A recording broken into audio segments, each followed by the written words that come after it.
This kind of communities and programs, right? It creates a kind of like a sandbox. If they fall down, so they don't need to be hurt badly, and creates an active support system globally. Not just FI. Again, it's all about making the pie bigger, guys. It's all about making the pie bigger. I think we should all become one body, like one a joint force, to advocate the entrepreneurship, the cows. To advocate the cows to make the entrepreneurship cool again here in Japan. So a choice again. So everybody can take a part of it.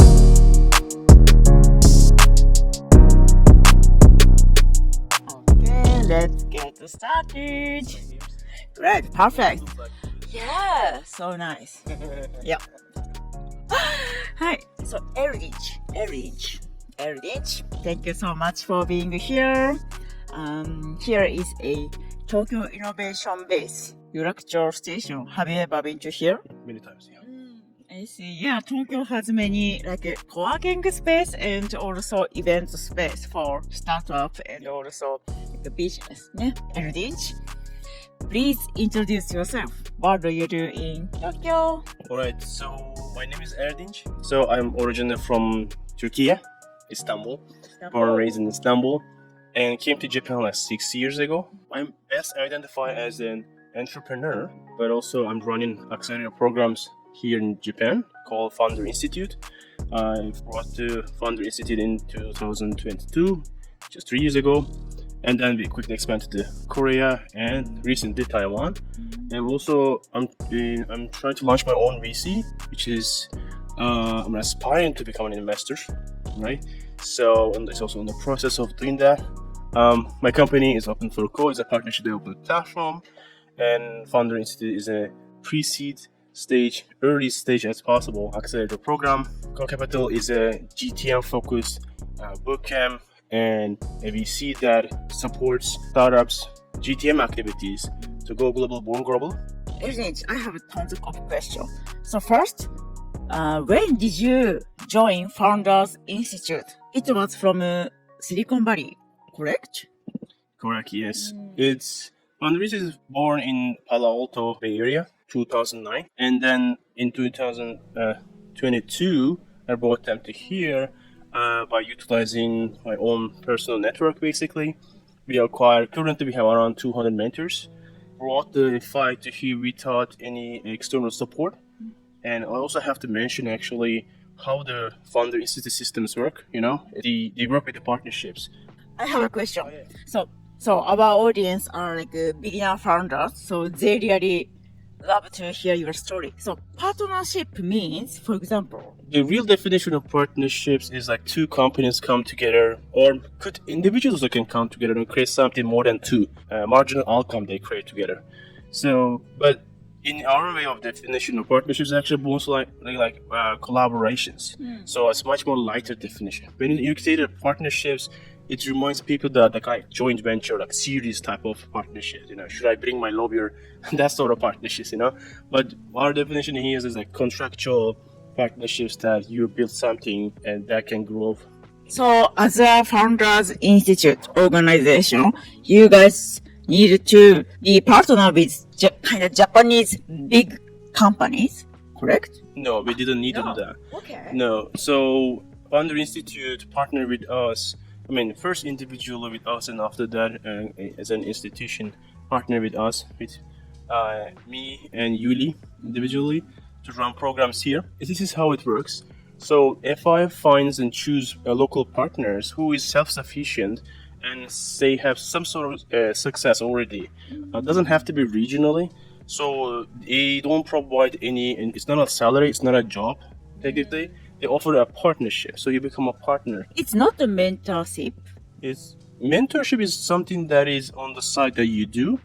Additionally, our main core job is actually our task is coordinating the entire program, organizing mentors, organizing sessions, schedules, marketing activities, events. A lot of events, a lot of sessions we do, organizing all of these here.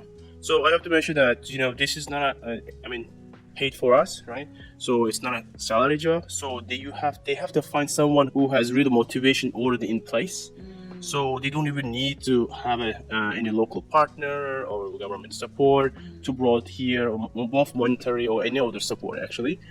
But when we come here, after that, of course, we won't say no to any support, right? Yeah. So, we're quite open to do that. But we don't, hustle for it. At least over time, it's organically comes generally, Anyways, until this far, fast forward, we have launched over 40 startups and 60 founders in total in these startups. Progress a lot. It grew a lot in short period of time here. With just basically bootstrapping. So, Bootstrapping. Yeah. Okay. but they provide some key activities too, such as email marketing, admission support, which we rely on this because it requires it requires a lot of time to do that, right? Admissions. They provide support as a HQ, legal support, and many other things. It's provided as the HQ. We locally run everything here. But again, I have to mention that clearly. So this is we are a local partner. If they didn't trust us that we have the capability to do so and motivation to do so successfully, they wouldn't even give us this kind of things, Yeah. I see. Interesting. So I'm curious. So you are the representative of Founder Institute, Japan, Korea, and recently going to Taiwan. I'm curious. What's the kind of difference between Founder Institute program and also like other programs? Okay. Founder Institute is equity based and focusing on extremely early stage startups. What does it mean is we often advocate entrepreneurship and convert people from people who works in a job so they can come in and try as a part-time that's why our programs are after 6 p.m. That's why it's the earliest. So even you don't need to even quit your job, you can come and try your idea. But in order to be graduate from the program, you have to incorporate the company. This is one of the most important graduation criteria. They have to really start a company and so on. So in order to be even graduate. So equity based means as the nature of these startups, they are very early stage startups, right? Sometimes with just an idea. Founders come with a very early stage idea. They don't have anything yet. So we sign a special agreement that gives us the purchasing rights in the future. So we don't provide the investment terms initially. It's very oversimplified way of doing this, and please check it out our website fi.co to learn more. There is this section about the agreements. Everything is extremely transparent, and you can just go and check and then make an educated decision. I see. Thank you. So, Erdinç, is this third year of Founder Institute in Japan? It's been 30 years. Third year. Third year, okay. What is your progress? Did you I assume you have many progress, and then every year, every cohort, you will updating, right? Yes. So we have completed 3 programs and around 60 founders graduated, around 40 startups. Each program, the first program was quite small, just natural. And then every time it's grow more and do more advocacy activities. In Japan, you gotta do advocacy activities. You need much more new deal flow, new company creation. This is the highest priority in terms of startups here. We launched a program in Korea as well, but that was a government-sponsored program, paid. So we needed to briefly be there around 6 months to run programs, but back and forth. My feed was here, another one there, back and forth. So that program was also quite success, and everyone was getting some government subsidies. It was a quite large-scale program, and it also was a great success. Honestly, it creates our the reputation across Korea very well, and we learn a lot of things from Korean ecosystem. And luckily, I was able to bring here, very few people as benchmark in Korea to here, because they're actually progressed a lot in terms of startup ecosystem. So it's worth the benchmark actually. There too. So in total 4 programs, I would say. That program was 12 founders. And so I'm not including these 40 startups, 40 plus 12, because we differentiate our equity-based programs versus paid programs. In terms of more progress, I would say our advocacy. I was mentioning, right, the advocacy and educating the audience to become more entrepreneur. Making the decision accordingly. So we needed to do a lot of events, right, and content creation activities and so on. These grow a lot actually. The attention and priority, people started to pay more attention to us. So we were able to done more than over 100 events. And every year we run around 30 events, over 30 events. It's not also included the partner events that we partner and then do together. For example, what kind of event did you do? Like 30 events in a year. It's amazing, right? Yeah. So when we do the events, generally half of them in person, half of them online. When it comes to online, it's much more. Online events are very inclusive. So anybody across Japan, as I mentioned before, my exposure is not only Japan. Not only Japan. In East Asia in general. But for example, someone from Sapporo easily can join our event this way. So we want to really balance this one. And we have attendees from, even though it's a very international English speaking program, by the way, it's actually almost a half is Japanese. And they are coming from everywhere from Japan, actually. So not just Tokyo. So when you see that in Tokyo it's become more exclusive, you need to travel, you come here. Or why the great talent supposed to be only come to just Tokyo, right?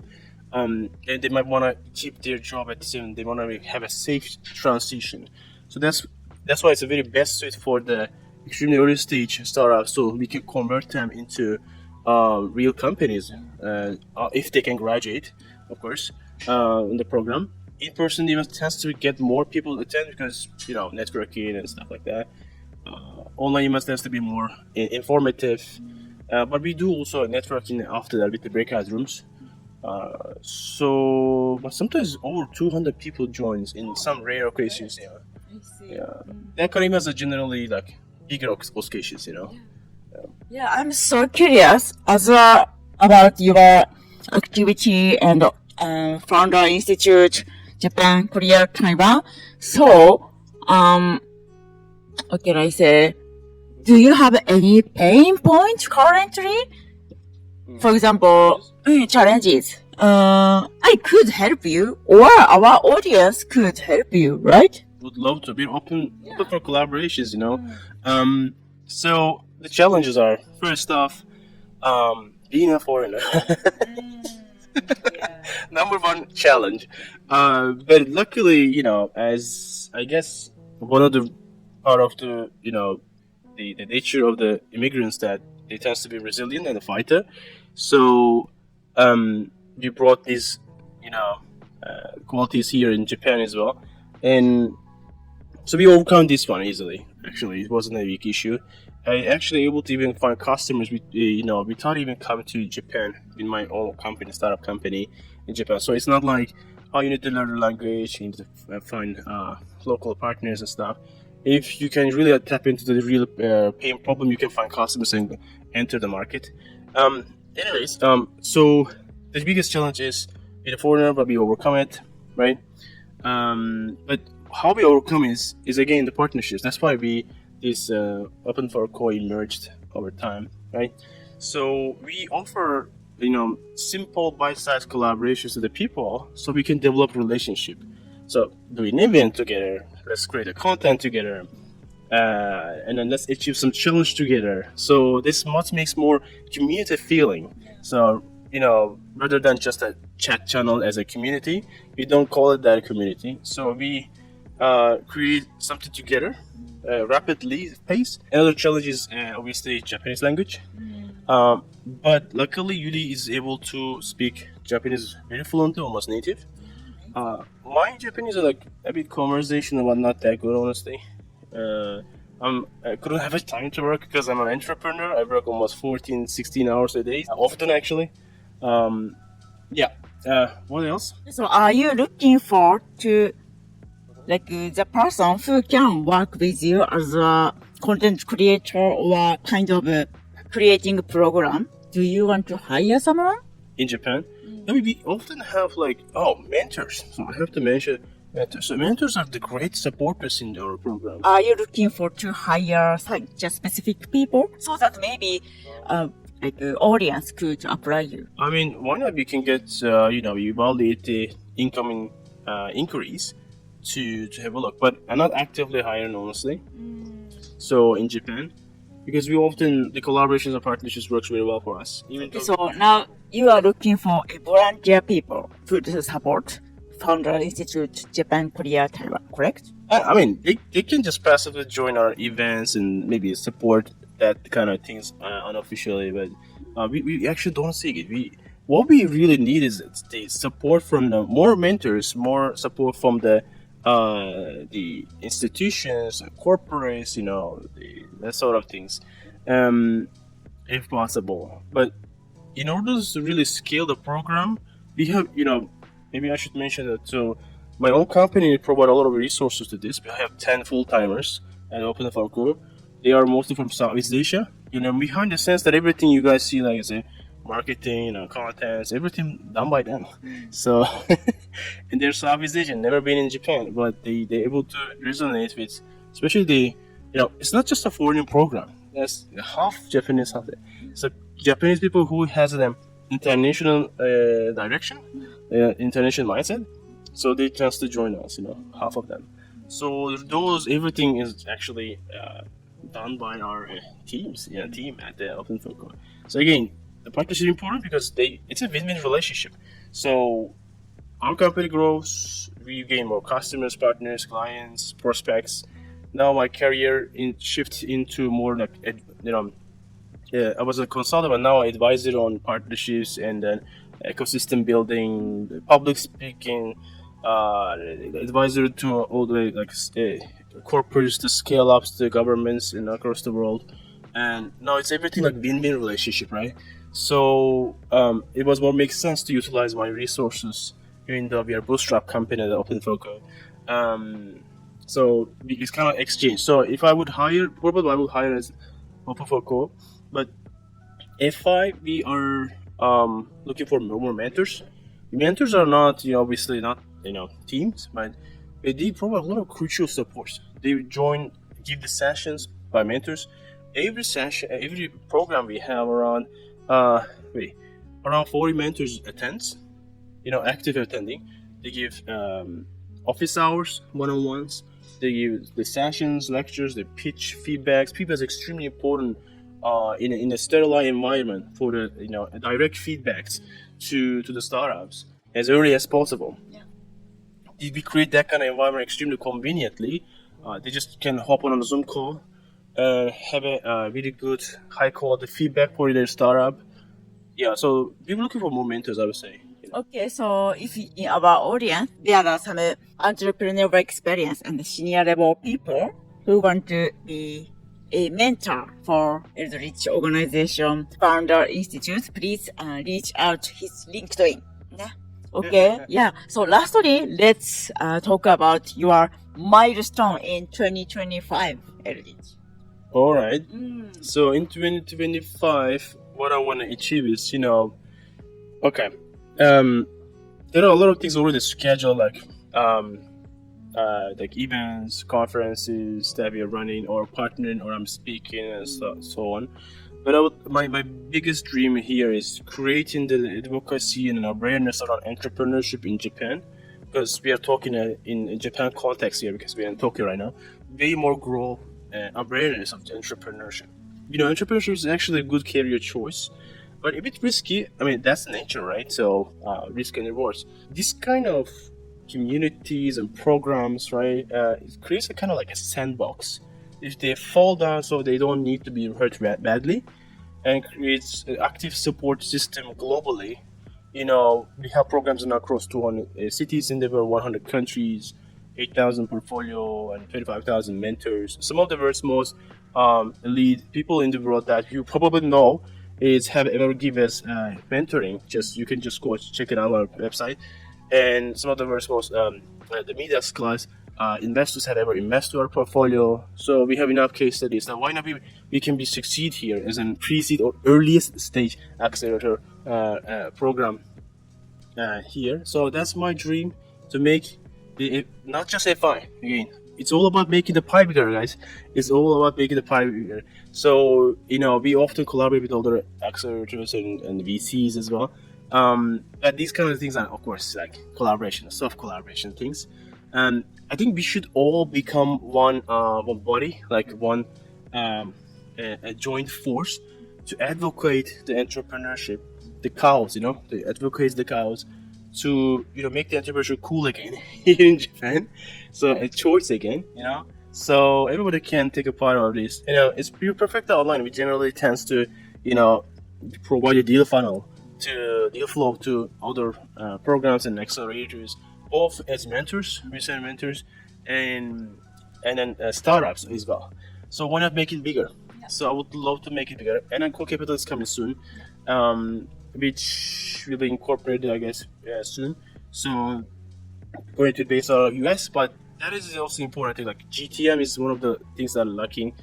Sorry, say again. GTM knowledge, like go to market for Japanese startups to go global, is a quite challenge. So we also able to help these actively. We utilize our local chapters to give active introductions, to utilize these other chapters as a market point of contact partners, like a basic partnerships.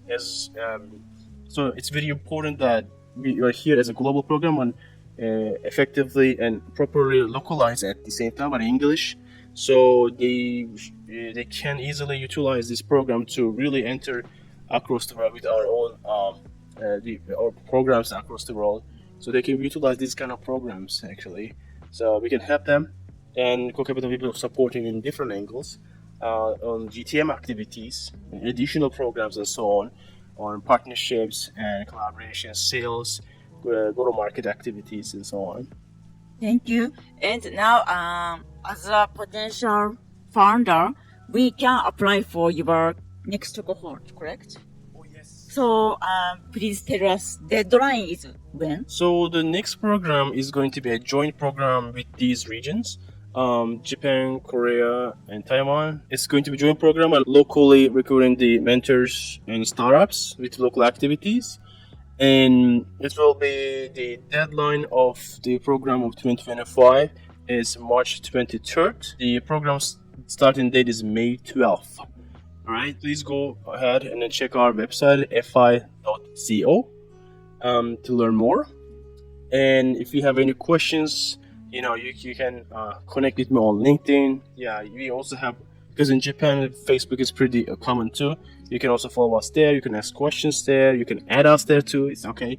So we're very much looking forward to startup founders or aspiring entrepreneurs. So don't be shy. Just go ahead. Just apply. You can also get just a DNA test. We call it entrepreneurship DNA test. You can see the results at least when you apply. So it's not you still need to complete your application. That process is in very quickly, 25-30 minutes. It takes. You can learn a lot of things inside about you. So at least just fill in the form and get the results. Consider application later. I highly encourage everyone, Japanese or foreigners living here or surrounding countries, to consider FI. Yeah. Okay. Thank you so much for amazing our conversation today. So please reach out to Erdinç, LinkedIn or Facebook. Okay, thank you. Bye bye. Okay, the 3 key takeaways from a conversation with Erdinç. 1. Founder Institute, a launchpad for early stage startups. Founder Institute is a pre-seed accelerator that helps aspiring entrepreneurs transform from employees to startup founders. Unlike other programs, it allows participants to test their ideas while keeping their jobs and requires them to incorporate their company to graduate. The program has already supported 40 plus startups and 60 founders in Japan and expanding to Korea and Taiwan. 2. Building the startup ecosystem through partnership and community. Partnerships and collaborations are key to overcoming challenges, especially for foreign founders in Japan. Founder Institute doesn't rely on government funding, but build grassroots network through mentorship, partnership, and content creation. Hosting over 100 plus events and engaging 200 plus mentors, their model fosters strong connections across East Asia. 3. Going global. The missing GMT, go-to-market strategy for Japanese startups. Many Japanese startups struggle with international expansion, and GMT, go-to-market strategy, is a common challenge. So, Founder Institute is launching Core Capital, a VC and bootcamp focused on helping Japanese startups go global. The 2025 program will be a joint Japan-Korea-Taiwan initiative supporting startups with localized mentorship and global networking opportunities. The next Founder Institute cohort starts in May 2025, with applications due by March 23rd. Entrepreneurs, Japanese and foreign, can apply and even take an entrepreneurship DNA test to assess their fit. Okay, thank you so much for watching our episode today. We hope today's conversation will help your future and career. If you like it, please subscribe us and give your like. Okay, またね。バイバイ。